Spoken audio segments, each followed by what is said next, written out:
3 اوقات کے متعلق رسول اللہ ہمیں منع فرمایا کرتے تھے، اور وہ کون سے تھے کہ یا ان اوقات میں اپنے مردوں کو دفن کریں جب سورج نکل رہا ہو حتیٰ کہ بلند ہو جائے، عین دوپہر یعنی زوال کے وقت حتیٰ کہ سورج ڈھل جائے، اور جب سورج غروب ہونے کے قریب ہو حتیٰ کہ غروب ہو جائے. ٹھیک ہے.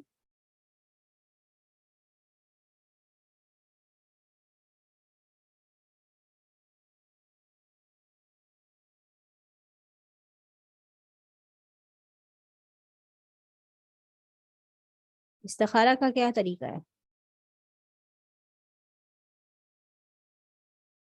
استخارہ کا کیا طریقہ ہے؟ 2 رکعت نفل نماز پڑھ کے اور پھر اس دعا استخارہ پڑھ کے اس کام کو اپنے ذہن میں رکھتے ہوئے، اور اس کام کو پہلے اس کے بارے میں ساری وہ مطلب اگر آپ کے پاس 2-3 کام ہیں تو اس میں سے جو آپ کا سلیکشن ہے اس کو پہلے فائنلائز کر لیں کہ آپ کی مرضی اس میں ہے، پھر آپ استخارہ کریں، مطلب کنفیوژن میں استخارہ بھی نہیں ہو.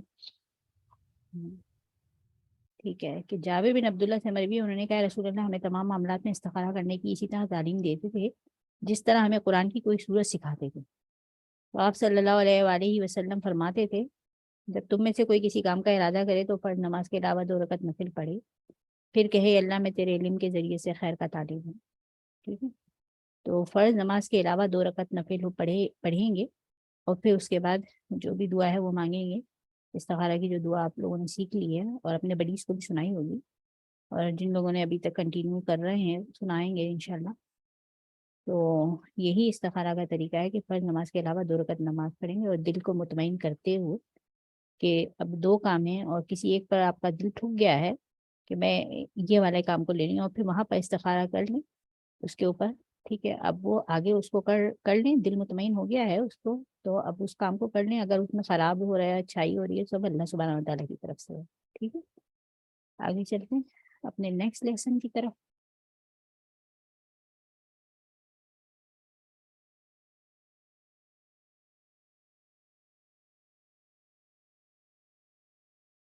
بسم اللہ.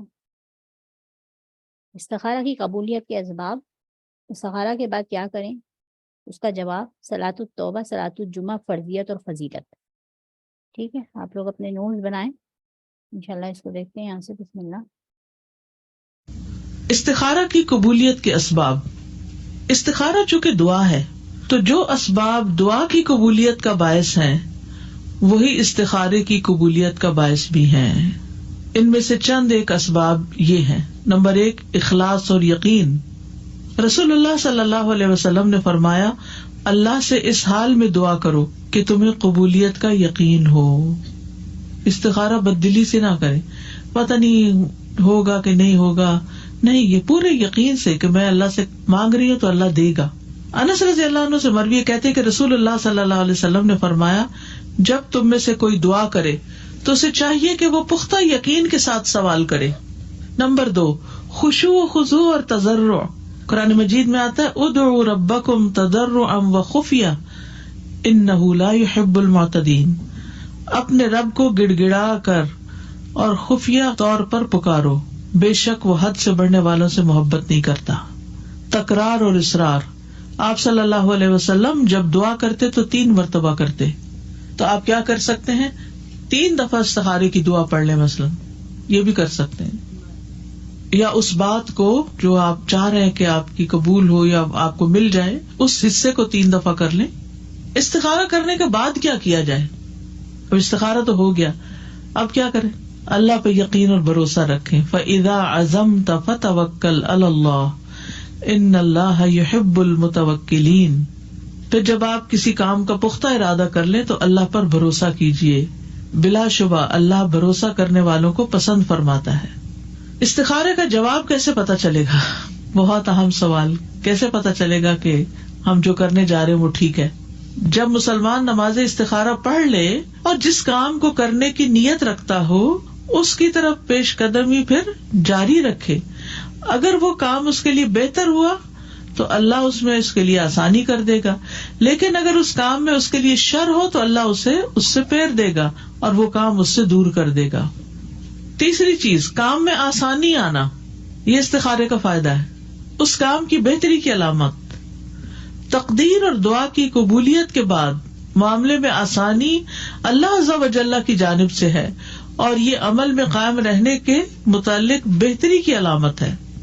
یہ عمل میں استقامت کے اعتبار سے بہتری کی علامت ہے. اس کام میں رکاوٹوں کا پایا جانا اور معاملے میں آسانی پیدا نہ ہونا اس بات کی دلیل ہے کہ اللہ نے اپنے بندے سے اس کام کو دور کر دیا ہے.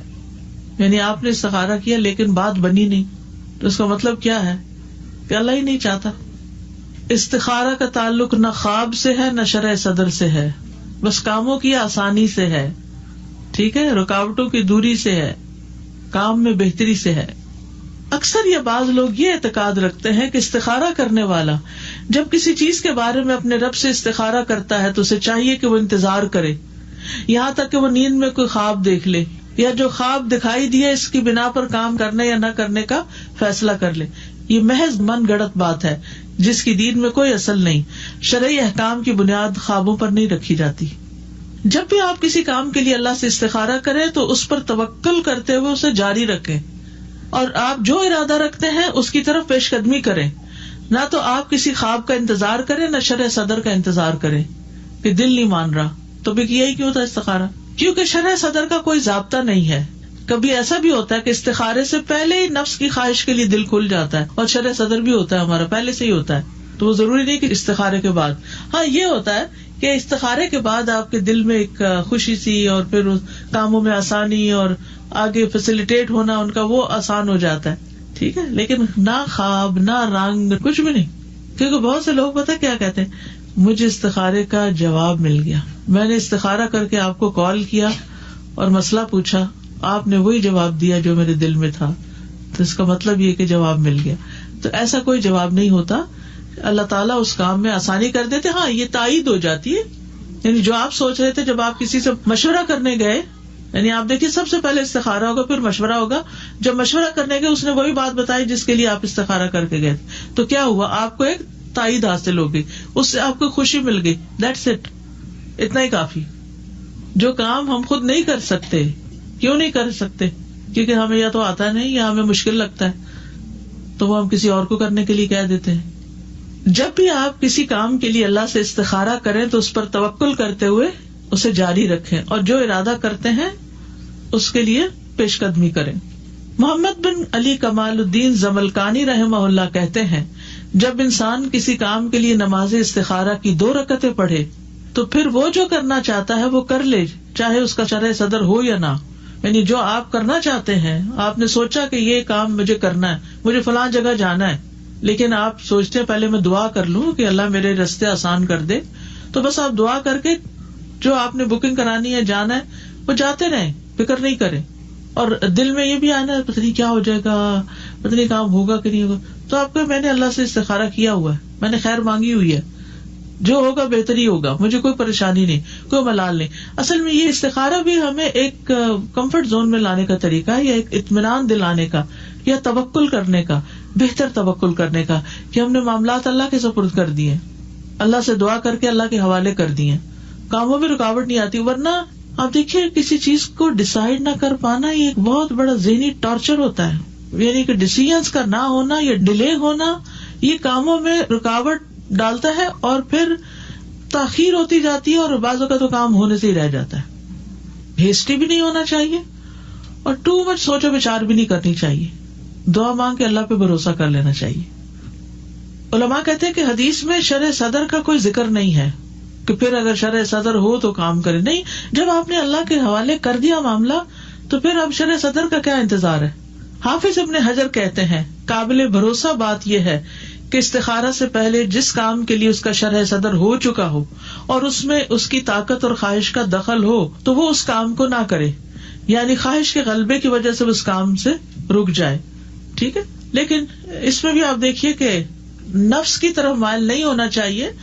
آپ کے پاس پراپر ایک پوری ایک لاجک ہونی چاہیے کہ کسی بھی کام کو آپ کرنے کیوں جا رہے ہیں، محض جذباتیت کی بنا پر نہیں. بعض اوقات ہم کوئی کام کرنا چاہتے ہیں نا تو ہم استخارہ پڑھ کے جلدی سے کہتے ہیں کہ میں نے استخارہ کر لیا ہے، میرا دل راضی ہے اس پر. اب حالانکہ دل تو استخارے سے پہلے بھی راضی تھا. ٹھیک ہے، اگر آپ کا دل راضی ہے تو اچھی بات ہے، آپ دعا کریں اور پھر کر لیں. یعنی جذباتیت میں فیصلے نہ کریں، یہ کہنے کا مقصد ہے ان کا. نہیں، اگر وہ بالکل ہی ٹھپ ہو گیا تو سمجھے کہ روک دیا گیا، لیکن اگر وہ چل رہا ہے تو کسی بھی کام میں رکاوٹیں آتی ہیں، کوئی بھی رائڈ اسموتھ نہیں ہوتی، اونچ نیچ اس میں ہوتی رہتی ہے، لیکن اینڈ اچھا تو سب اچھا. استخارہ کرنے والے کو چاہیے کہ وہ اپنے نفس کو خواہشات سے خالی کرے، اپنی خواہشات کی اور جس کی طرف اس کا نفس مائل ہو اس کی پیروی نہ کرے، بلکہ ان سب چیزوں کو اتار پھینکے پھر استخارہ کرے اور اللہ سبحانہ وتعالیٰ پر توکل کرے، یعنی دل خالی کر کے پھر استخارہ کرے. قرطبی مالکی کہتے ہیں، علماء کہتے ہیں کہ اس کو چاہیے کہ اپنے دل کو ہر طرح کے خیالات سے خالی کرے، یہاں تک کہ وہ کاموں میں سے کسی ایک کام کی طرف بھی مائل نہ ہو. مائل سے مراد یہ کہ ایک بس خواہش ہو یہی کرنا چاہتا ہوں میں، لیکن یہ ڈیسیژن تو آپ لیں گے نا کہ یہ کرنا ہے تو تبھی استخارہ کریں گے نا. ڈیسیژن لینا ایک اور بات ہے، لیکن ایک خواہش کے غلبے کے تحت کرنا اور بات ہے. جیسے بچے جو ہیں وہ جذباتیت میں شادی کرنا چاہتے ہیں، شادی جو ہے وہ محض جذبات کی بنیاد پر کبھی بھی نہیں ہونی چاہیے جب تک اس کے ساتھ اور کچھ چیزیں شامل نہ ہوں، کیونکہ جذبات جو ہوتے ہیں نا وہ ابال کی طرح ہوتے ہیں، ابال ٹھنڈا ہوتا ہے تو ہر چیز بیٹھ جاتی ہے، پھر زندگی کے حقائق نظر آنے لگتے ہیں تو اس میں پھر گڑبڑ ہو جاتی ہے. تو جب آپ اللہ سے مشورہ کرنے لگے نا اور اللہ سے دعا، تو کہ یا اللہ انا لا اعلم، میں نہیں جانتا، انک انت علام الغیوب، تجھے سب پتا، میں نے معاملہ تیرے سپرد کر دیا. ٹھیک ہے. کبھی مسلمان اپنے رب سے کسی کام کے بارے میں استخارہ کرتا ہے، پھر اسے پتا چلتا ہے کہ معاملات اچھی طرح سے ظاہر نہیں ہوئے اور اس کام کی کوئی واضح صورت نہیں آئی جس کا اس نے عزم کیا، اس میں بھلائی کا پہلو واضح نہیں ہوا، اسے دوبارہ استخارہ کرنے کی ضرورت ہوتی ہے. کیا ایسا کرنا جائز ہے؟ اگر آپ کہیں کہ جب کام کے کرنے یا چھوڑنے میں درست صورت واضح نہ ہو اور وہ جس کام کو کرنا چاہتا ہے اس کے لیے شرع صدر نہ ہو تو کیا ایک کام میں بار بار استخارہ کرنا درست ہے؟ تو وہ کہتے ہیں بدر الدین عینی، میں کہتا ہوں کیوں نہیں، اس کام کے لیے بار بار نماز پڑھنا، دعا مانگنا مستحب ہے، یعنی اگر رکاوٹیں آ رہی ہیں دوبارہ دعا مانگ لیں. سوال، کیا کسی دوسرے کی طرف سے استخارہ کیا جا سکتا ہے؟ ایک آدمی دوسرے کی طرف سے استخارے کی نماز نہیں پڑھ سکتا. ابن عثیمین کہتے ہیں استخارہ کرنا صرف اس شخص کے لیے جائز ہے جو کام کا ارادہ کرے، کسی دوسرے کی طرف سے استخارہ کرنا درست نہیں، اگرچہ کوئی کسی کو اپنا وکیل بنا بھی دے اور کہے میرے لیے اللہ سے استخارہ کرو، کیونکہ رسول اللہ صلی اللہ علیہ وسلم نے فرمایا جب تم میں سے کوئی آدمی کسی کام کا ارادہ کرے تو 2 رکعت ادا کرے پھر یہ دعا پڑھے. جیسے کہ 2 آدمی مسجد میں داخل ہوں تو ان میں سے ایک دوسرے سے کہے میں بیٹھتا ہوں اور تم میری طرف سے 2 رکعتیں تحیت المسجد پڑھ دو، تو ایسا کرنا درست نہیں. استخارے کی نماز کا تعلق استخارہ کرنے والے کے نفس کے ساتھ ہے جو کام کرنے کا ارادہ رکھتا ہے. استخارے کے لیے کاہن اور نجومی کے پاس نہ جایا جائے. نبی صلی اللہ علیہ وسلم سے مروی ہے، آپ نے فرمایا جو شخص کسی کاہن یا نجومی کے پاس جائے اور اس کی باتوں کی تصدیق کرے تو گویا اس نے محمد صلی اللہ علیہ وسلم پر نازل ہونے والی شریعت سے کفر کیا. ٹھیک ہے. اسی طرح بعض کاہن اور نجومی تو نہیں ہوتے، لیکن کوئی بزرگ لوگ ہوتے ہیں جن سے لوگ جا کے استخارہ کراتے ہیں، پھر وہ اپنے پاس سے چند باتیں بتاتے ہیں اور پھر کروانے والے اس کی تصدیق کرنا شروع کر دیتے ہیں. تو یہ بھی طریقے ٹھیک نہیں. ہر مسلمان پر نماز فرض ہے نا، ہے یا نہیں؟ عورت ہو، مرد ہو، بوڑھا ہو، جوان ہو، سب پر فرض ہے. تو کیا اپنی نماز کسی کو کرائے پہ پڑھوا سکتے ہیں؟ نہیں. تو جب نماز باقی نہیں پڑھوا سکتے تو استخارے کی کیسے کسی سے نماز پڑھوا سکتے ہیں؟ ٹھیک ہے. مجھے پوچھنا تھا کہ نا اگر ہم نماز پڑھتے ہیں اور اگر ہمیں خواب آتا ہے تو پھر وہ خواب اس سے متعلق بھی ہو سکتا ہے اور اس کے علاوہ بھی ہو سکتا ہے، یعنی اسی سے متعلق اگر خواب آ جائے تو وہ بعض اوقات اپنے دل کی بات بھی ہوتی ہے. خواب 3 طرح کے ہوتے ہیں. ایک خواب وہ ہوتا ہے جو آپ کے ذہن پہ خیال حاوی ہو جاتا ہے نا، تو وہ آپ خواب میں دیکھنے لگتے ہیں. مثلاً ٹیسٹ کا خیال حاوی ہو گیا، اب کیا ہے، اب وہ اتنا ہر وقت آپ سوچ رہے ہیں ٹیسٹ ہے ٹیسٹ ہے ٹیسٹ ہے، اچھی ہر جگہ ہر جگہ ہر جگہ. تو پچھلے دنوں کچھ اسٹوڈینٹس اکٹھے ہوئے، اچھی والی مزے کی پارٹی تھی، لیکن ہر تھوڑی دیر کے بعد آواز آ رہی تھی ٹیسٹ ہے ہمارا، ٹیسٹ ہے ہمارا. تو میں سوچ رہی تھی کیوں اپنے آپ کو پریشان کرتے ہیں، انجوائے کرنے کے وقت میں انجوائے کریں، ٹیسٹ بعد میں دیکھا جائے گا. لیکن جو ہمارے دل میں بات ہوتی ہے نا وہ ہماری زبان پر آنے سے نہیں رکتی، وہ ہم کہے جاتے ہیں. اسی طرح وہ خواب میں بھی آتی ہے. اگر آپ نے ڈرائیونگ کا ٹیسٹ دیا ہو تو مجھے امید ہے کہ ایک دن پہلے خواب میں ڈرائیونگ کر کے گئے ہوں گے. کہیں ٹریول کر رہے ہیں تو آپ کو کچھ دن پہلے ہی خواب آنے لگ جاتی ہے. تو یہ حدیث نفس اس کو کہتے ہیں. تو استخارے میں بھی جس کام کے لیے آپ استخارے کی دعا پڑھ رہے ہیں وہ آپ کے دل میں باتیں ہوتی ہیں, اس کے متعلق کچھ تفکرات ہوتے ہیں یا کچھ اچھی خواہش ہوتی ہے, وہ خواب میں نظر آ جاتی ہے. تو ضروری نہیں کہ اس کا تعلق اسی سے ہی ہو. استاذہ یہ تو ابھی آپ نے بتایا کہ بار بار نماز استخارہ کی جا سکتی ہے یا استخارہ کیا جا سکتا ہے, لیکن 3 دن لگاتار کرنے کی تو کوئی شرط نہیں ہے کہ 3 دن یا 3 ٹائم لگاتار کریں, نہیں, جب آپ کو فرصت ہو. اور استاذہ یہ بھی سنا ہے جیسے فرینڈز وغیرہ کہتی ہیں کہ آپ 5 وقت کی نماز پڑھتی ہیں, اس لیے آپ میرے لیے استخارہ کر دیں, کیونکہ استخارہ کے لیے 5 نمازیں. انہوں نے کہا کہ آپ 5 پڑھنا شروع کریں اور اپنے لیے خود استخارہ کریں. اصل میں وہ گلٹی ہوتے ہیں نا کہ فرض تو ادا نہیں کرتے, نفل پڑھ کے اللہ سے کیسے دعا کریں. تو اللہ تعالیٰ ایسے مسائل اسی لیے تو ڈالتے ہیں کہ ہم فرض بھی پورے کرنے لگے. جی, بچوں کا کوئی مسئلہ ہوتا ہے, جیسے ان کی پڑھائی کا کوئی مسئلہ ہے, شادی کا مسئلہ ہے, وہ چیز تو بچوں کی ہے تو لیکن ماں باپ کر سکتے ہیں اس کے, ان کو خود کرنا چاہیے. ہم اپنے طور پر اپنے رول کے حساب سے, اپنی ذمہ داری کے حساب سے کر سکتے ہیں. یعنی سوال اصل میں یہ ہے, ایک معاملہ جس کا تعلق 2 لوگوں سے ہے, مثلا 2 لوگ شادی کرنا چاہتے ہیں تو وہ دونوں استخارہ کریں گے. اسی طرح ماں اور بچے دونوں سے ہے تو وہ دونوں کریں گے. 2 لوگ اکٹھے سفر پہ جا رہے ہیں, وہ دونوں کریں گے, ٹھیک ہے, اور وہ ایک ہی چیز کے بارے میں کر رہے ہیں. السلام علیکم ورحمۃ اللہ. استاذ جی, ایک تو یہ جیسے امام تیمیہ کا ہم نے قول پڑھا تھا کہ 3 چیزیں ضروری ہیں, خالق سے استخارہ, مخلوق سے مشورہ اور اپنے کام سے استقامت. یہ بہترین ہے لیڈرشپ کے لیے. اور دوسرا مجھے سوال یہ کرنا تھا کہ جیسے مشورہ کرنا ہے تو اس کے لیے کوئی اصول کوئی بتائیے کہ کس سے کیا جائے جرنلی. جو معاملے کو سمجھتا ہو, تجربہ کار ہو, بائس نہ ہو, اس میں کوئی مفاد نہ ہو, اسے اس سے کوئی بیر نہ ہو, یہ چیزیں دیکھنی چاہیے. مثلاً آپ چل پڑتے ہیں اپنے ہی حاسد سے مشورہ کرنے, نیوٹرل ہو, سمجھدار ہو, ایکسپیرینسڈ ہو. جی ہاں جی, مجھے یاد ہے کہ میری دادی جو تھے وہ میرے اماں جی کو ہمیشہ بولتے تھے میرے لیے تہجد پڑھ دے, میرے لیے روزہ رکھ دے, میرے لیے. اب مجھے تب پتا نہیں استخارہ کیا ہوتا تھا, میں چھوٹی تھی, یعنی کچھ ایسا ایکسپیرینس نہیں تھا, مگر وہ یقین سے کہتے تھے ہاں پورا ہو گیا حلیمہ. تو ابھی ریلیٹڈ بات ہوئی تو میں کہتی, وہ خود نماز نہیں پڑھتے تھے, میرے اماں جی کو ہمیشہ بولتے تھے اور پھر خوش ہوتے تھے کہ ہاں میرا پورا ہو گیا کام. اللہ اکبر. میرا سوال یہ کہ استخارے کی دعا کے بعد کیا درود شریف پڑھنا اور اس کا اختتام کس طریقے سے کرنا ہو؟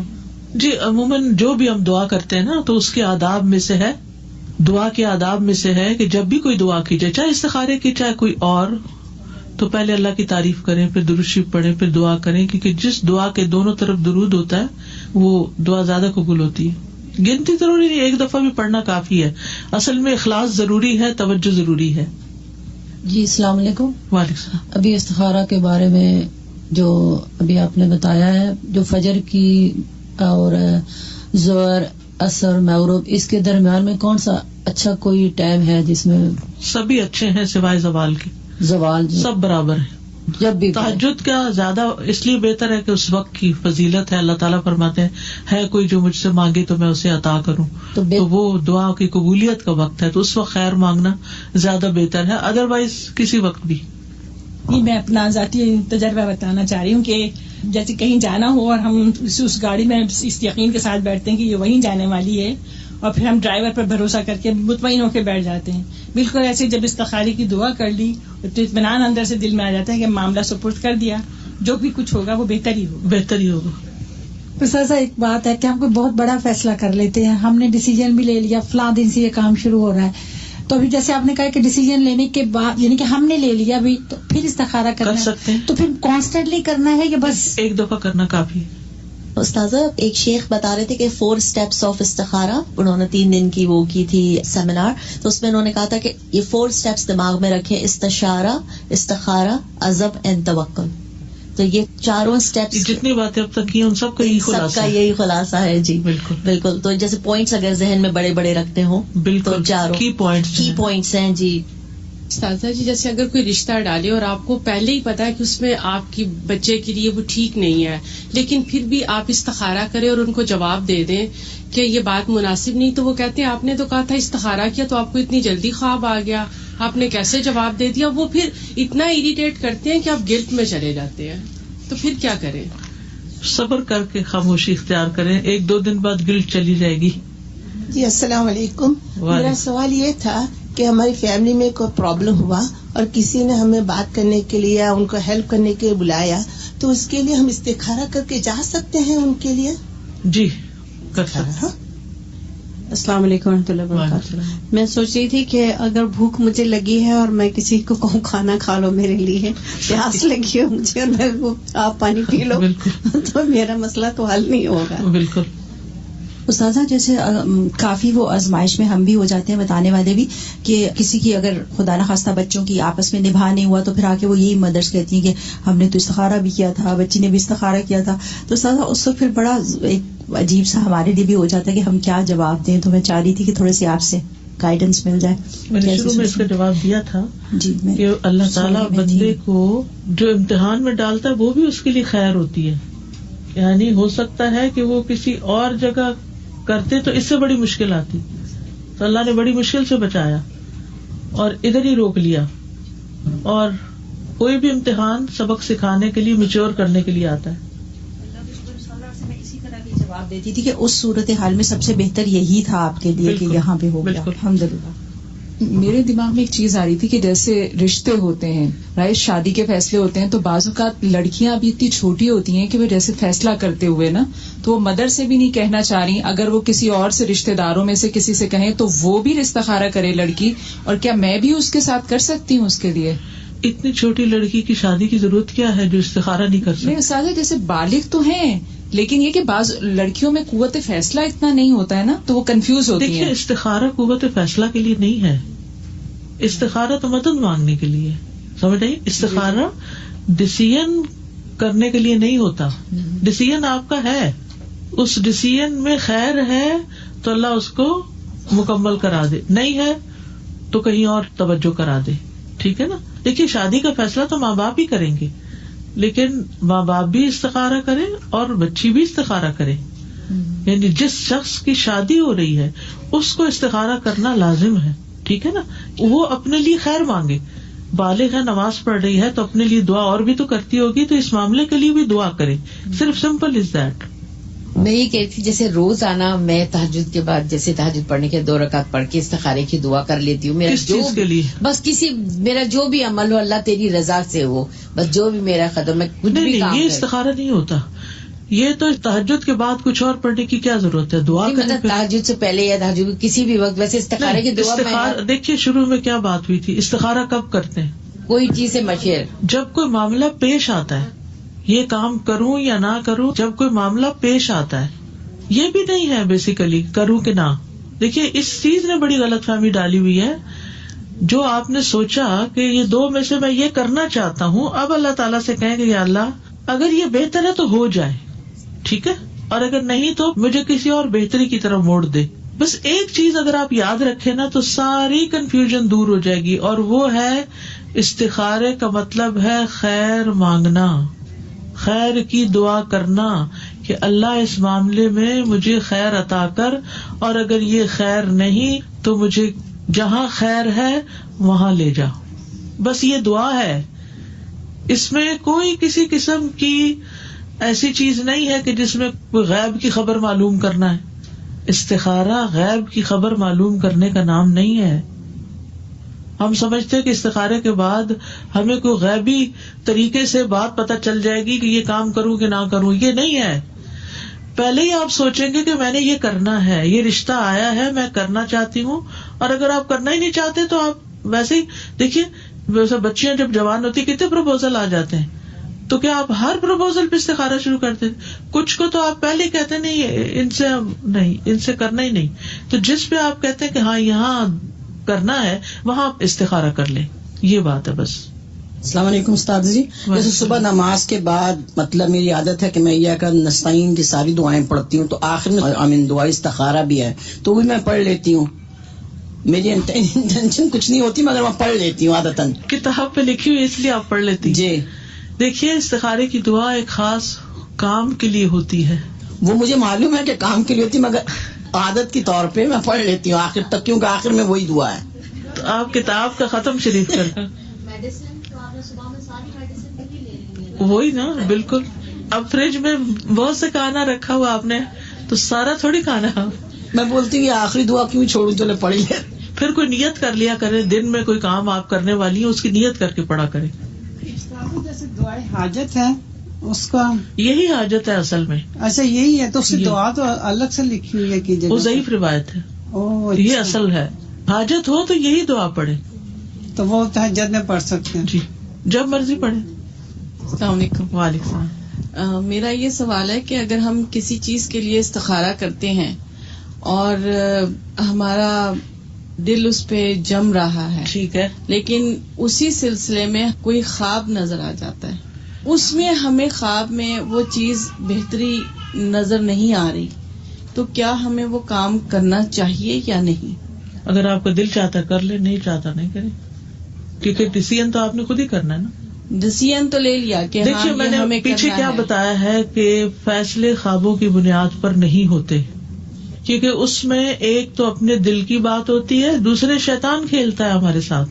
بعض اوقات ایک چیز ہمارے حق میں بڑی اچھی ہوتی ہے اور شیطان اس کو برا کر کے دکھا دیتا ہے تاکہ اس کو خیر نہ ملے, کیونکہ وہ ہمارا دشمن ہوتا ہے.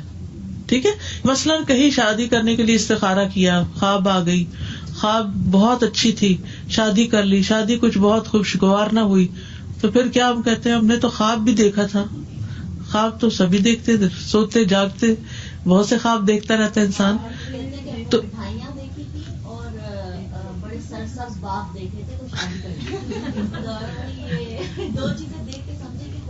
خوشحال زندگی ہوگی, تو اس کے اوپر بنیاد نہیں رکھ سکتے خواب پر. ٹھیک ہے, خواب پر بنیاد مت رکھیں, آپ حقائق پر جیتے جاگتے نفع نقصان سامنے دیکھتے ہوئے فیصلہ کریں. ٹھیک ہے, خواب تو خواب ہے, ہمیں کیا پتا کہ وہ شیطان کھیلا ہے ہم سے یا ہمارے دل ہی کی بات تھی یا واقعی ہمیں کوئی اور اشارہ ہو رہا ہے. تو آپ حقیقی زندگی کو سامنے رکھ کے دیکھیں کہ مجھے اس کام کے کرنے میں کیا فائدہ ہوگا, یا یہ میرے لیے سوٹیبل ہے یا نہیں. اگر آپ کا دل کہتا ہے کہ سوٹیبل لگتا ہے تو استخارہ کر لیں اور کر جائیں, رسک لے لیں. مجھے ابھی تک یہ سمجھ آیا کہ استخارہ کا مطلب ہے اللہ تعالیٰ سے خیر مانگنا, بس یہی مطلب ہے اس کا. اور ایک اور جو چیز میرے ذہن میں آ رہی ہے کہ ہم جب مطلب نفلی عبادت کرتے ہیں تو اس کو تو ہمیں سب سے ہائٹ کرنا چاہیے, اور جو فرض ہیں وہ ہم سب کے سامنے ادا کرنے چاہیے. جیسے بعض اوقات ہوتے ہیں ہم کہتے ہیں ہم نے نماز تہجد پڑھی, ہم نے یہ اذکار کیے, سب کو بتا بھی رہے ہوتے ہیں. مجھے لگتا ہے نماز استخارہ جب ہم پڑھتے ہیں تو اس کو اتنا زیادہ نشر نہیں کرنا چاہیے, جو میری ابھی تک مجھے سمجھ آئی ہے کہ ہر ایک کو بتانے نہیں میں نے تو یہ استخارہ کر لیا, مجھے یہ بھی نظر آ گیا, یہ بھی نظر آ گیا. اور خواب تو ویسے ہی کسی کے سامنے نہیں بیان کرنا چاہیے. ایگزیکٹلی, یہ بہت بڑی غلطی ہے. جی, اچھا خواب ہو تو بھی سب کو نہیں بتانا چاہیے اور برا خواب ہو تو بھی نہیں بتانا چاہیے. حضرت یعقوب نے بھائیوں کے سامنے بھی خواب کا ذکر کرنے سے منع کر دیا تھا, حالانکہ کتنا بڑا خواب تھا وہ. آپ دیکھیں کہ یوسف علیہ السلام نے جو خواب دیکھا تھا اس کی تعبیر تو ملی, لیکن وہ پروسیس تو سارا ہی پورا ہوا نا. اور اگر ہر تھوڑے دن بعد وہ یہ کہ میں نے تو خواب دیکھا تھا کہ میرے سامنے وہ سب سجدہ کر رہے اور یہ میں کہاں پہنچ گیا ہوں, میں نے تو خواب دیکھا تھا اور میرے ساتھ یہ کیا ہو گیا. بھائی صبر کرے, ایک وقت آئے گا, اگر خواب سچا ہے تو پورا ہو جائے گا. ہم صبر نہیں کرتے. انہ من یتق ویصبر فان اللہ لا یضیع اجر المحسنین. اور استاد ایک اور بات کی استخارہ جب ہم نے کر لیا تو ٹھیک ہے آپ اپنے سے قریبی لوگوں سے آپ کر لیں, شیئر کر لیں, ہسبینڈ سے کر لیں, اس طرح کر لیں, لیکن ہر جگہ یہ نشر کرنا میں نے استخارہ کیا ہے اب یہ میں ہوگا یا نہیں ہوگا, اس طرح حاسد بھی ہوتے ہیں استاد, تو وہ بھی ہو سکتا ہے. چھپائیں اس بات کو, آپ کے اور اللہ کے درمیان ہے یہ بات. بالکل صحیح ہے. مجھے یہ ابھی تک یہ سمجھ آئی ہے کہ ہائٹ کریں, نفلی عبادت آپ نے دعا مانگی, آپ اپنے اور اللہ تعالیٰ کے درمیان رکھیں, سب کو نشر نہ کرتے پھریں. کیونکہ اگر جیسے ابھی یہ سسٹر بات کر رہی تھی شادی کے بعد مطلب ان کا نہیں نباہ ہو سکا, استخارہ بھی کیا, اس طرح دوسروں پہ بھی بیڈ امپریشن ہوتا ہے کہ دیکھیں جن کو استخارے پہ شک کرنے لگتے ہیں. جی ایگزیکٹلی, جی جن کو زیادہ سمجھ نہیں ہوتی ہے. بالکل بالکل. تو مجھے ابھی تک تو یہ خلاصہ اس. جزاک اللہ خیر, بالکل صحیح.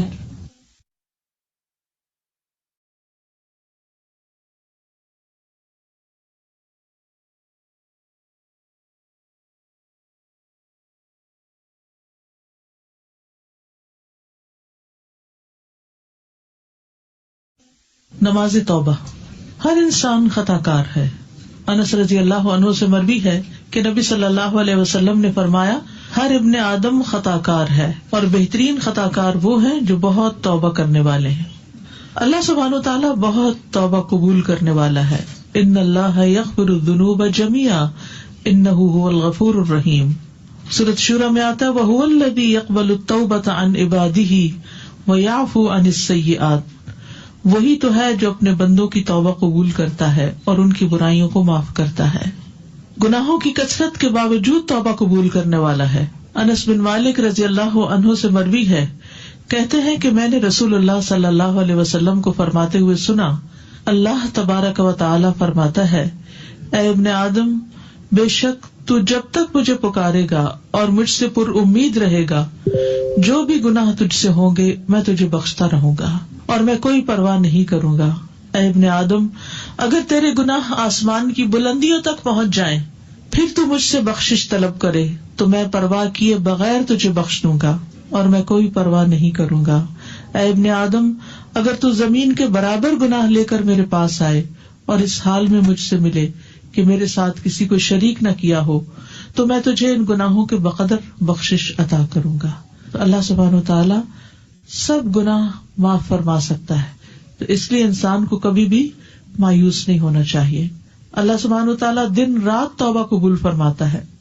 نبی صلی اللہ علیہ وسلم نے فرمایا، بے شک اللہ عز و جل رات کے وقت اپنا ہاتھ پھیلاتا ہے تاکہ دن کا گناہگار توبہ کر لے، اور دن کو اپنا ہاتھ پھیلاتا ہے تاکہ رات کا گناہگار توبہ کر لے، یہاں تک کہ سورج اپنے مغرب سے طلوع ہو جائے. جان نکلنے سے پہلے تک توبہ قبول کرنے والا ہے. ابن عمر کہتے ہیں کہ نبی صلی اللہ علیہ وسلم نے فرمایا، بے شک اللہ بندے کی توبہ اس وقت تک قبول کرتے ہیں جب تک اس کی روح حلق تک نہ پہنچ جائے. تو اس لیے انسان کو کبھی بھی مایوس نہیں ہونا چاہیے. نماز توبہ کی فضیلت، نبی صلی اللہ علیہ وسلم نے فرمایا، جو بندہ بھی کوئی گناہ کر بیٹھے پھر اچھی طرح وضو کر کے کھڑا ہو اور 2 رکعت نماز پڑھے پھر اللہ سے بخشش مانگے تو اللہ اسے بخش دیتا ہے، تاکہ انسان کے دل پر گناہوں کا بوجھ نہ ہو، گلٹ نہ ہو. پھر آپ نے یہ آیت پڑھی، والذین اذا فعلوا فاحشة او ظلموا انفسهم ذکروا اللہ فاستغفروا لذنوبهم ومن يغفر الذنوب الا اللہ ولم يصروا على ما فعلوا وهم يعلمون. ایسے لوگوں سے جب کوئی فحش کام ہو جاتا ہے یا وہ اپنے آپ پر ظلم کر بیٹھتے ہیں تو فوراً انہیں اللہ یاد آ جاتا ہے اور وہ اپنے گناہوں کی معافی مانگتے ہیں، اور اللہ کے سوا اور کون ہے جو گناہ معاف کر سکے، اور وہ جانتے بوجھتے اپنے کیے پر اصرار نہیں کرتے. لیکن یہ یاد رکھیے کہ جو نماز انسان پڑھے توبہ کے لیے وہ بہت عمدگی سے پڑھے، اس طرح کہ خشوع و خضوع ہو. جیسے حدیث میں آتا ہے، جو آدمی وضو کرے اور اپنا اچھی طرح وضو کرے، پھر 2 یا 4 رکعتیں پڑھے اور ان میں اچھے انداز میں ذکر و اذکار اور خشوع و خضوع کرے، پھر اللہ سے بخشش طلب کرے تو اس کو بخش دیا جائے گا. تو یہ ضروری ہے کہ وضو بھی اچھا ہو اور نماز بھی توجہ سے پڑھی جائے. توبہ کی شرائط، نمبر 1 خالص توبہ کرنا، توبوا الی اللہ توبۃ نصوحا. نمبر 2 نادم ہونا، حدیث میں آتا ہے الندم توبۃ، ندامت ہی توبہ ہے.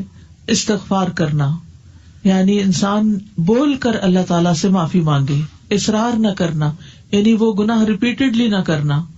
آئندہ زندگی کو بہتر کرنا یعنی ومن تاب وعمل صالحا فإنہ یتوب الی اللہ متابا، اور جو توبہ کرے اور نیک عمل کرے تو یقیناً وہ اللہ کی طرف رجوع کرتا ہے، سچا رجوع کرنا.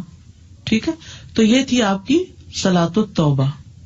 یعنی جب بھی انسان سے کوئی گناہ ہو، کسی بھی گناہ کا بوجھ دل پر ہو، کوئی گلٹ ہو، کسی طرح کی پریشانی ہو، کاموں میں رکاوٹ آ رہی ہو اور انسان کو اس کے گناہ ستا رہے ہوں اور غمگین کر رہے ہوں، غمزدہ کر رہے ہوں، ڈپریشن میں مبتلا کر رہے ہوں، تو انسان اچھے سے وضو کرے، اچھی سے نماز پڑھے اور اللہ سے رو کے دعا کر لے کہ اللہ مجھے معاف کر دے.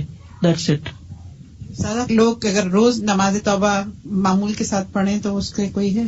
پڑھنے میں تو کوئی بات نہیں، کچھ کرتے ہیں، جیسے میرے میاں بھی پڑھتے ہیں. ہاں جی، اس میں یہ ہے کہ کر سکتے، لیکن کسی بھی نفلی عمل کو فرض کے درجے میں نہیں کرنا چاہیے، کبھی کبھار چھوڑ بھی دینا چاہیے.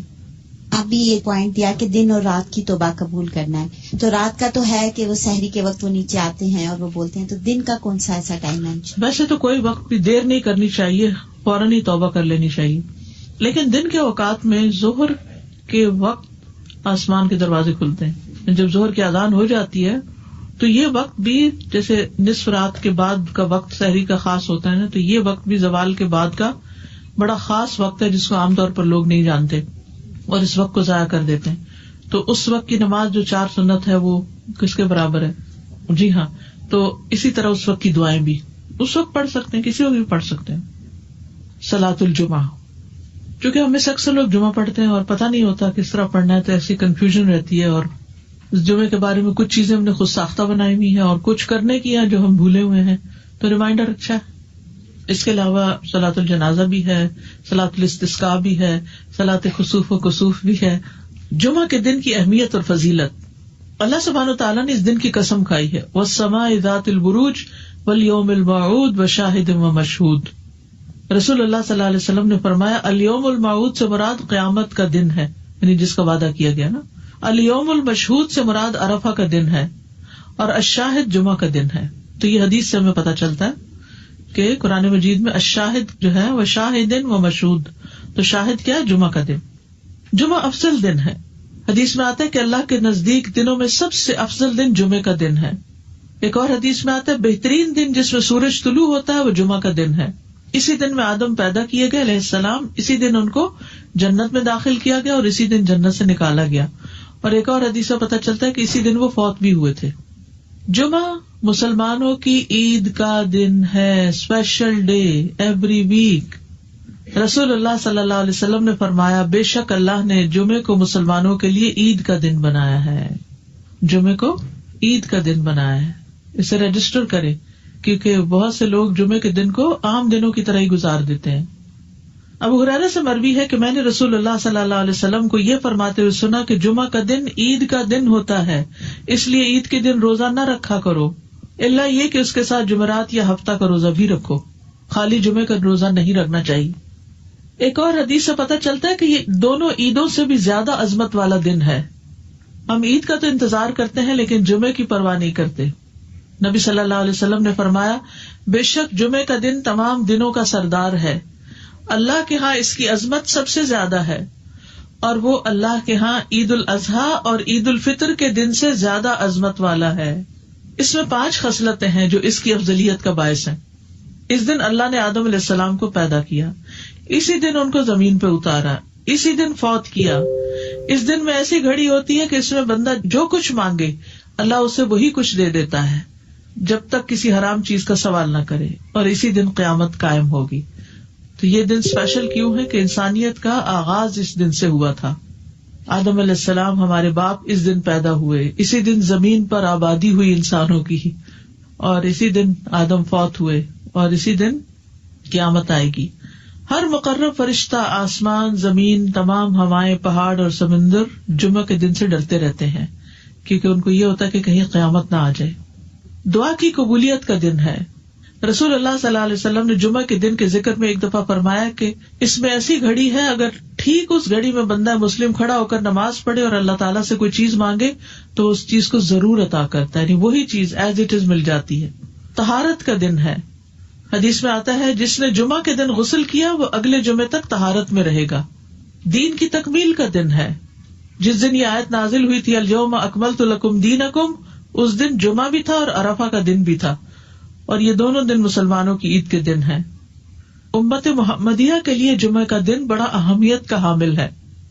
رسول اللہ صلی اللہ علیہ وسلم نے فرمایا جو لوگ ہم سے پہلے تھے اللہ نے انہیں جمعے کی راہ سے ہٹا دیا، اس لیے یہود کے لیے ہفتے کا دن ہو گیا، نصارہ کے لیے اتوار کا.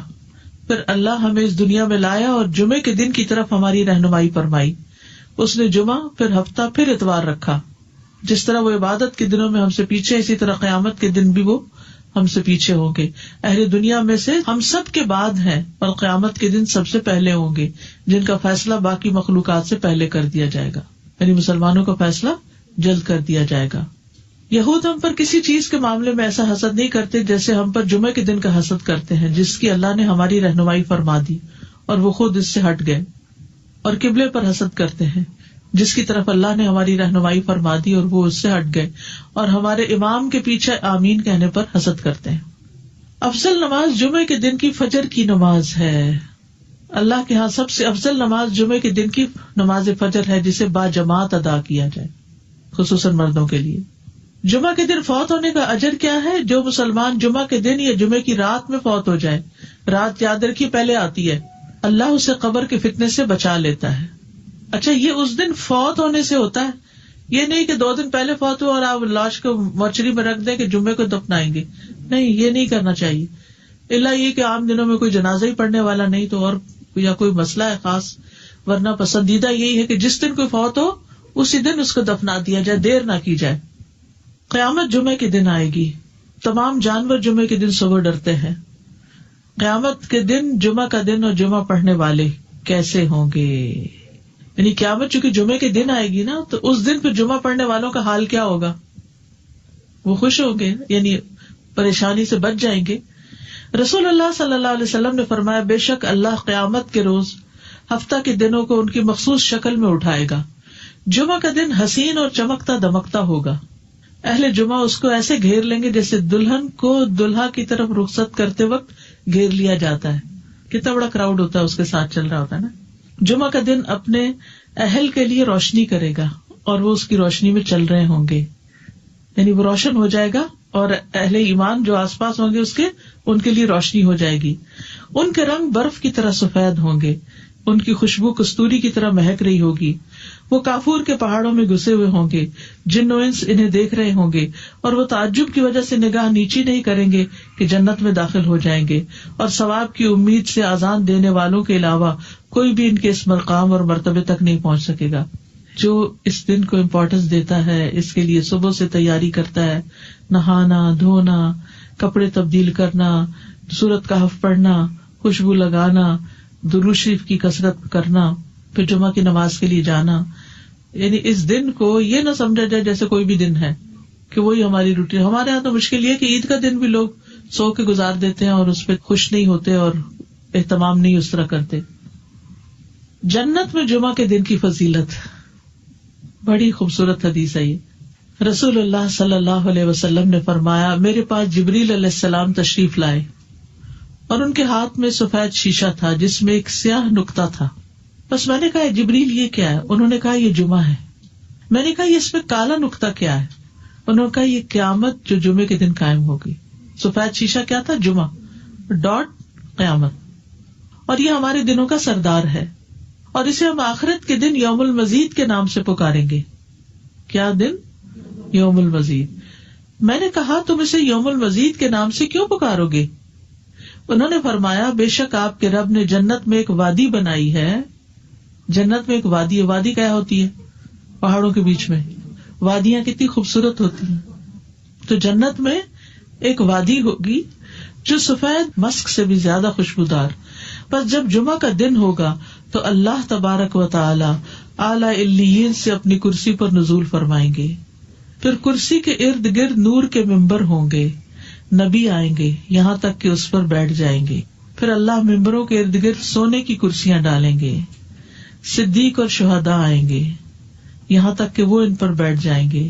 پھر اہل جنت آئیں گے یہاں تک کہ ٹیلوں پہ بیٹھ جائیں گے. بس ان کے لیے ان کا رب تبارک و تعالیٰ اپنا جلوہ فرمائے گا یہاں تک کہ وہ اس کے چہرے کی طرف دیکھیں گے.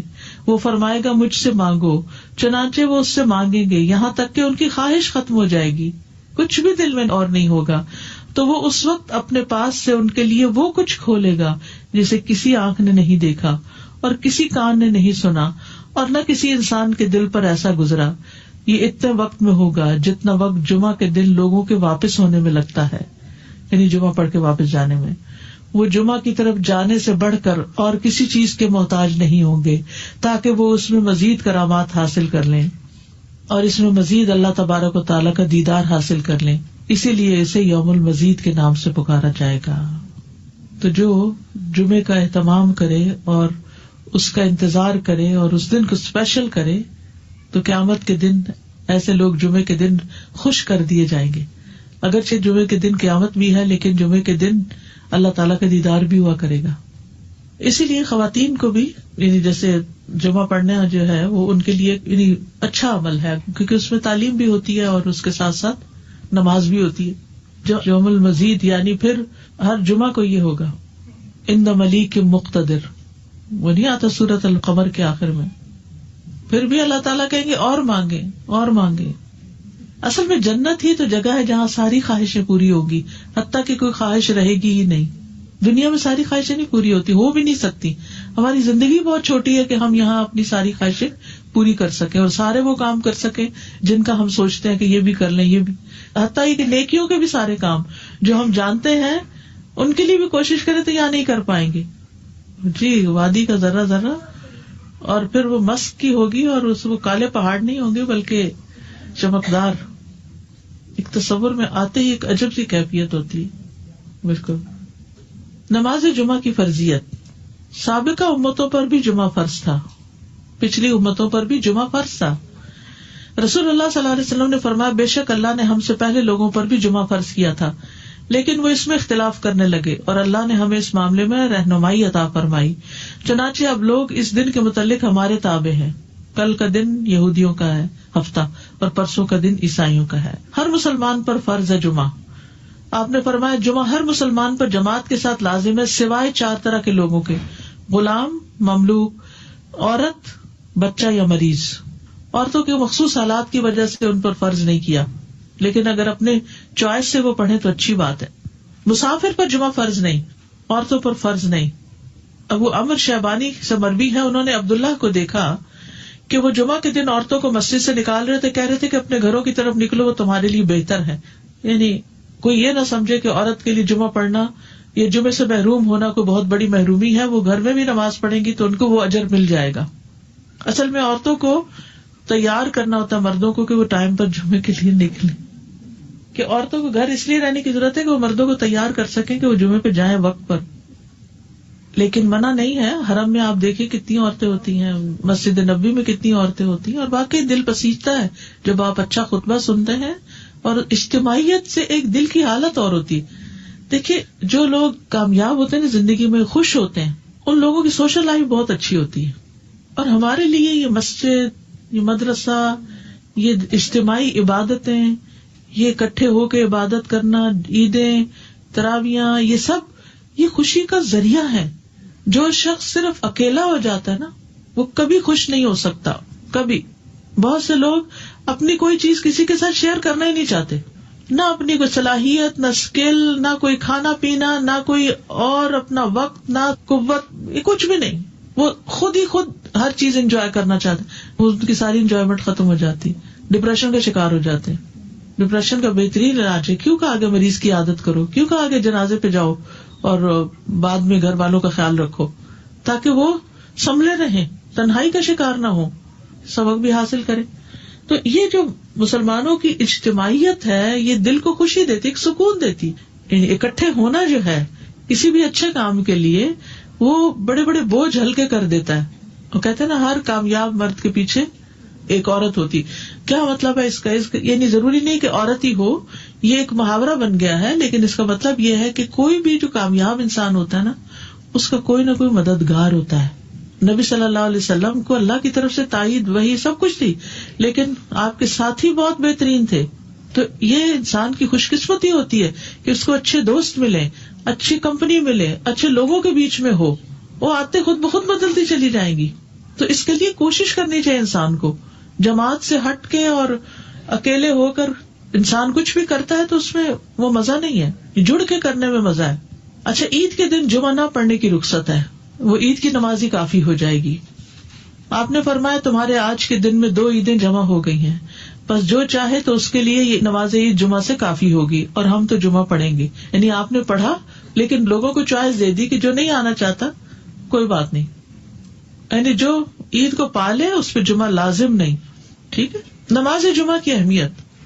جمعہ کی طرف آنے کا حکم قرآن مجید میں اللہ تعالیٰ فرماتے ہیں یا ایھا الذین آمنوا اذا نودی للصلاة من یوم الجمعة فاسعوا الى ذکر اللہ وذروا البیع ذلکم خیر لکم ان کنتم تعلمون.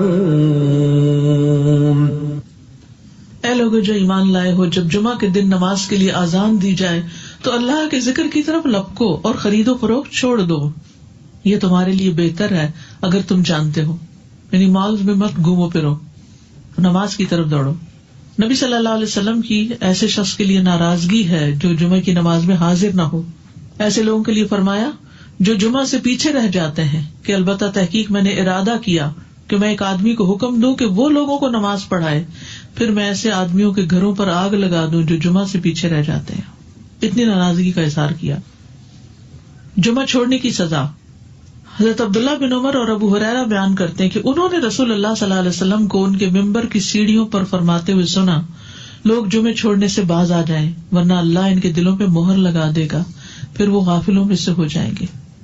اذان سننے کے باوجود جمعہ کے لیے نہ آنے کی سزا، وہ بھی کیا ہے؟ دلوں پہ مہر اور غفلت میں مبتلا ہونا. ایک اور حدیث میں آتا ہے جس نے متواتر 3 جمعے ترک کیے تو تحقیق اس نے اسلام کو اپنے پس پش ڈال دیا، یعنی اس کو اسلام سے کوئی تعلق نہیں.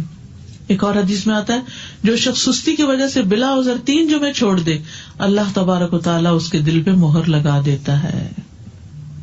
عقبہ بن عامر سے روایت ہے، وہ کہتے ہیں کہ رسول اللہ صلی اللہ علیہ وسلم نے فرمایا مجھے اپنی امت کے متعلق کتاب اور دودھ سے خطرہ ہے. حالانکہ یہ دونوں کتنی بینیفیشل چیزیں. کسی نے پوچھا یا رسول اللہ کتاب سے خطرے کا کیا مطلب؟ فرمایا اسے منافقین سیکھیں گے اور ایمان والوں سے جھگڑا کریں گے. یعنی منافقین بھی قرآن پڑھیں گے اور ایمان والوں سے جھگڑا کریں گے. پھر پوچھا گیا کہ دودھ سے خطرے کا کیا مطلب ہے؟ فرمایا کچھ لوگ دودھ کو پسند کرتے ہوں گے اور اس کی وجہ سے جماعت سے نکل جائیں گے اور جمعہ کی نمازیں چھوڑ دیا کریں گے. یہ دور دراز کے علاقوں میں فارم ہاؤسز میں جا کے بسیں گے اور جمعے کی نماز تک نہیں پہنچیں گے. نماز جمعہ کی فضیلت. ایک جمعہ اگلے جمعے تک کا کفارہ ہے، یعنی گناہوں کی معافی کا ذریعہ ہے، گناہ معاف ہونا. حدیث میں ہے کہ آپ نے فرمایا جس نے غسل کیا پھر جمعے کے لیے حاضر ہوا پھر اس کے مقدر میں جتنی نفل نماز تھی پڑھی، یعنی مسجد میں آ کے مسجد کے نفل پڑھے ویسے پڑھے، پھر خاموشی سے خطبہ سنتا رہا حتیٰ کہ خطیب اپنے خطبے سے فارغ ہو گیا، پھر اس کے ساتھ نماز پڑھی، اس کے اس جمعے سے لے کر دوسرے جمعے تک کے گناہ بخش دیے جاتے ہیں اور مزید 3 دنوں کے بھی.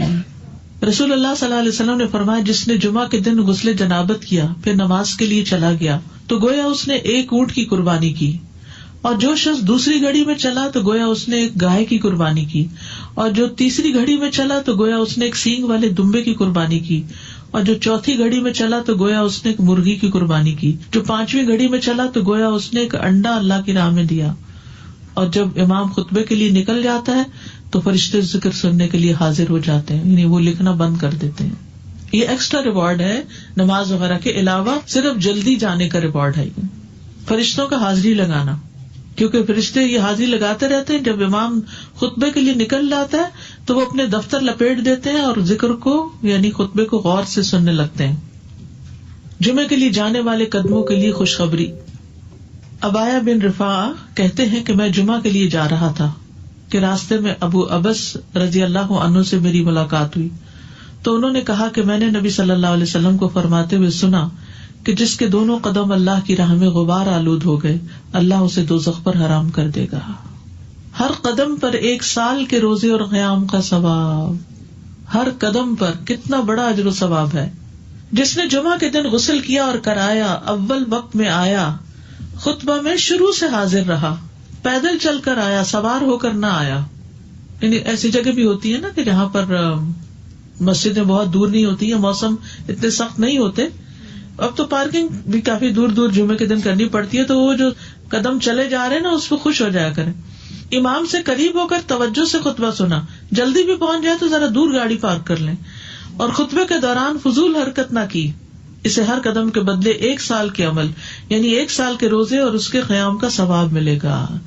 یہ پرائرٹی ہے نا، اس کے اوپر کئی چیزیں اور چھوڑنی پڑتی تب آپ اس کو پورا کر پاتے ہیں، ورنہ تو آپ لیٹ ہو جاتے ہیں، کبھی رش میں پھنس جاتے ہیں، کبھی پارکنگ نہیں ملتی تو وہ 1 رکعت بھی نکل جاتی ہے، کبھی آپ دروازے سے باہر نماز پڑھ رہے ہوتے ہیں. یعنی کہ اجر کمانا ہے تو پھر وقت پر آنا ہے. جمعہ کے دن 5 کام کرنے والے کے لیے خوشخبری. جو آدمی ایک دن میں 5 امور پر عمل کرے گا اللہ اسے جنت والوں میں لکھ دے گا. اور وہ کیا ہے؟ مریض کی تیمارداری کرنا، جنازے میں شریک ہونا، دن کا روزہ رکھنا، جمعہ کے دن نماز کے لیے نکلنا اور غلام آزاد کرنا. اب اس میں یہ کہ یہ 5 کام جمعے کے دن ہی ہو سکتے ہیں، اور لیکن جمعے کے دن کا اکیلا روزہ رکھنا منع کیا گیا. یعنی اگر کسی کا جمعرات کے ساتھ کا اکٹھا یہ ہفتے کے ساتھ کا روزہ ہے، کوئی قضا رکھ رہا ہے یا ویسے ہی کوئی کفارے وغیرہ کے بھی رکھ رہا ہے. اچھا اس دن صدقہ خیرات کرنا بھی عام دنوں کے مقابلے میں زیادہ اجر و ثواب کا باعث ہے. تو انسان جمعے کے دن کی نا کچھ اس طرح کی پلاننگ کرے کہ اس دن خاص صدقہ بھی کرے اور نہائے دھوئے بھی اور ساری زیب و زینت اور پھر تیار ہو اور گھر بھی صاف ستھرا کرے. یہ کہ اہتمام نظر آئے کہ آج جمعہ کا دن ہے. جی غلام آزاد کرنے میں صدقہ آ جائے گا. کثرت سے درود پڑھنا. رسول اللہ صلی اللہ علیہ وسلم نے فرمایا جمعہ کے دن اور جمعے کی رات کو کثرت سے مجھ پر درود پڑھا کرو. بس جو آدمی مجھ پر ایک دفعہ درود بھیجے گا اللہ اس پر 10 رحمتیں نازل کرے گا. اللہم صلی علی محمد. رسول اللہ صلی اللہ علیہ وسلم نے فرمایا تمہارے افضل دنوں میں سے جمعے کا دن ہے. اسی دن آدم علیہ السلام پیدا کیے گئے، اسی دن ان کی روح قبض کی گئی، اسی دن سور پھونکا جائے گا اور اس دن سب لوگ بے ہوش ہوں گے. اس لیے اس دن مجھ پر کثرت سے درود بھیجا کرو کیونکہ تمہارا درود مجھ پر پیش کیا جاتا ہے. کہتے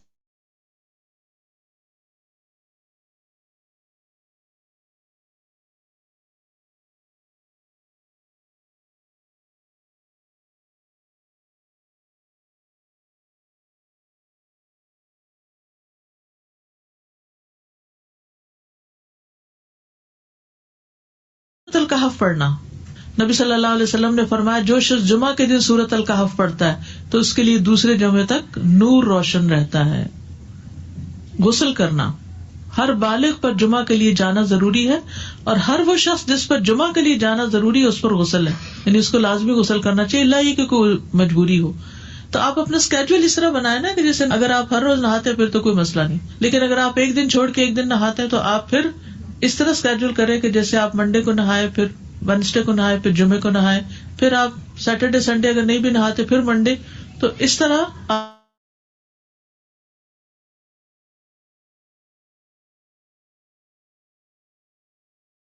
اور اس سے سب لوگ بے ہوش ہوں گے. اس لیے اس دن مجھ پر کثرت سے درود بھیجا کرو کیونکہ تمہارا درود مجھ پر پیش کیا جاتا ہے.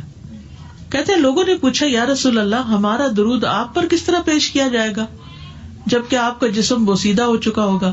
تو آپ نے فرمایا بے شک اللہ عز و جل نے انبیاء کے جسموں کو زمین پر حرام کر دیا ہے، یعنی فرشتوں کے ذریعے آپ تک درود پہنچایا جاتا ہے. انبیاء کے جسموں کو مٹی نہیں کھاتی، صحیح سلامت ہوتے ہیں ان کے جسم. سورۃ الکہف پڑھنا. نبی صلی اللہ علیہ وسلم نے فرمایا جو شخص جمعہ کے دن سورۃ الکہف پڑھتا ہے تو اس کے لیے دوسرے جمعے تک نور روشن رہتا ہے. غسل کرنا. ہر بالغ پر جمعہ کے لیے جانا ضروری ہے اور ہر وہ شخص جس پر جمعہ کے لیے جانا ضروری ہے اس پر غسل ہے، یعنی اس کو لازمی غسل کرنا چاہیے، اللہ یہ کہ کوئی مجبوری ہو. تو آپ اپنا اسکیڈول اس طرح بنائے نا کہ جیسے اگر آپ ہر روز نہاتے ہیں پھر تو کوئی مسئلہ نہیں، لیکن اگر آپ ایک دن چھوڑ کے ایک دن نہاتے ہیں تو آپ پھر اس طرح اسکیڈول کریں کہ جیسے آپ منڈے کو نہائے، پھر وینسڈے کو نہائے، پھر جمعے کو نہائے، پھر آپ سیٹرڈے سنڈے اگر نہیں بھی نہاتے پھر منڈے. تو اس طرح آپ جمعے کو مس نہیں کریں گے. یہ نہیں کہ جمعرات کو نہا کے جمعہ کو چھوڑ دیا یا جمعہ چھوڑ کے ہفتے کو نہائے، ایسا نہیں کرنا چاہیے. علماء نے غسل کے حکم کے بارے میں اختلاف کیا. بعض تو کہتے ہیں یہ واجب ہے، یعنی فرض کے درجے میں ہے، اور جمہور علماء یہ کہتے ہیں کہ مستحب ہے، پسندیدہ ہے، افضل عمل ہے. حدیث میں آتا ہے جس نے جمعے کے دن وضو کیا اس نے اچھا کیا اور جس نے غسل کیا تو یہ افضل ہے. صفائی میں مبالغہ ہوتی نا، ویکلی صفائی آپ کو کرنی ہوتی ہے، یعنی جیسے ناخن وغیرہ کاٹتے ہیں یا پھر اپنے زائد بال وغیرہ اتارتے ہیں، تو یہ سب چیزیں اگر جمعے کے دن ہو تو زیادہ بہتر ہے. نبی صلی اللہ علیہ وسلم نے فرمایا جو شخص جمعے کے دن اچھی طرح غسل کرے، اچھی طرح سنوار کر وضو کرے، اپنے بہترین لباس میں سے پہنے، یعنی جمعے کے دن باقی دنوں کی نسبت اچھا لباس پہنے، اللہ نے اس کی قسمت میں گھر والوں کی جو خوشبو لکھی ہو وہ لگا لے، یعنی گھر میں جو بھی خوشبو ہے، پھر جمعہ پڑھنے آئے تو لغو کام نہ کرے، 2 آدمیوں کے درمیان جدائی نہ کرے، یعنی 2 لوگ بیٹھے ان کے بیچ میں گھس کے بیٹھ جائے. اس جمعے اور دوسرے جمعے کے درمیان کے پورے ہفتے کے گناہ معاف کر دیے جاتے ہیں. پھر مسواک کرنا. جمعے کی سنتیں بتاتے ہوئے آپ نے فرمایا اور تم پر مسواک کرنا لازم ہے. اچھا لباس پہننا. نبی صلی اللہ علیہ وسلم نے فرمایا اگر ممکن ہو تو جمعہ کے لیے اپنے کام کاج کے کپڑوں کے علاوہ 2 کپڑے اور بنا رکھنے میں کیا حرج ہے. اسپیشل ڈریس رکھے جو جمعے کو ہی پہن لیں.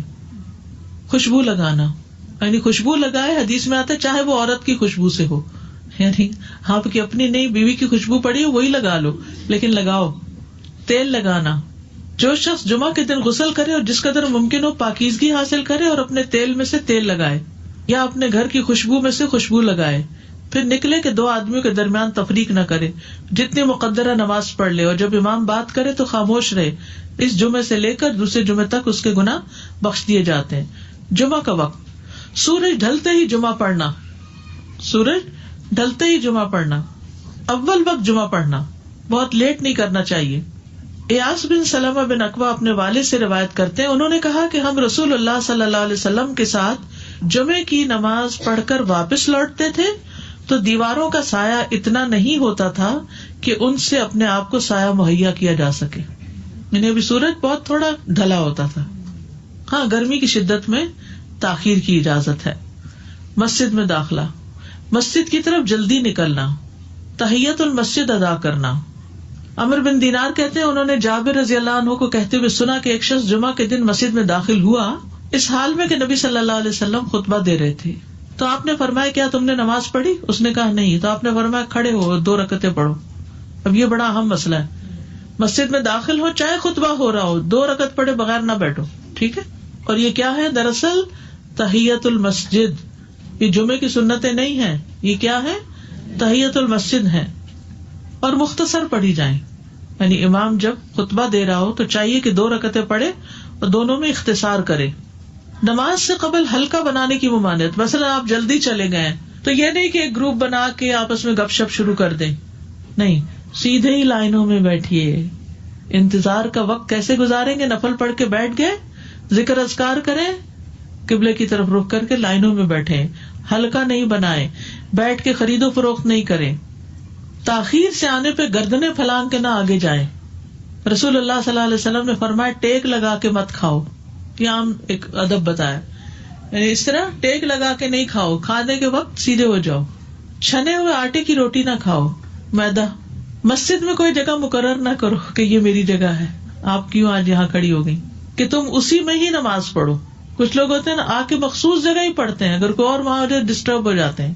اور جمعہ کے دن لوگوں کی گردنیں نہ پھلانگو، ورنہ اللہ تمہیں قیامت کے دن لوگوں کے لیے پل بنا دے گا، کیونکہ بہت اذیت کی بات ہے نا، آپ بیٹھے ہیں لوگ باقاعدہ بعض اوقات کندھوں پہ ہاتھ رکھ کے اس کو تنگ کر اس کو تنگ کر، تو یہ نہیں کرنا چاہیے۔ اگر آپ کو اٹھنا بھی پڑ گیا بیچ میں تو واپسی پہ پیچھے کھڑے ہو جائیے، اگلی لائن مل جائے گی۔ جی یہ تو بہت ضروری بات آپ نے کی کہ جب لوگ مسجد آئے تو پہلی صف میں بیٹھے، یہ نہیں پہلی چھوڑ کے آخری میں بیٹھ جائیں اور پھر لوگ ان کی گردنیں پلانگتے رہیں، دوسروں کے لیے فتنہ بننا۔ جابر بن عبداللہ رضی اللہ عنہ سے روایت ہے کہ جمعے کے دن رسول اللہ صلی اللہ علیہ وسلم خطبہ ارشاد فرما رہے تھے کہ ایک آدمی مسجد میں داخل ہوا، وہ قریب آ کر بیٹھنے کے لیے لوگوں کے اوپر سے گزرنے لگا۔ رسول اللہ صلی اللہ علیہ وسلم نے فرمایا بیٹھ جاؤ، تحقیق تم نے لوگوں کو تکلیف پہنچائی اور دیر سے آئے۔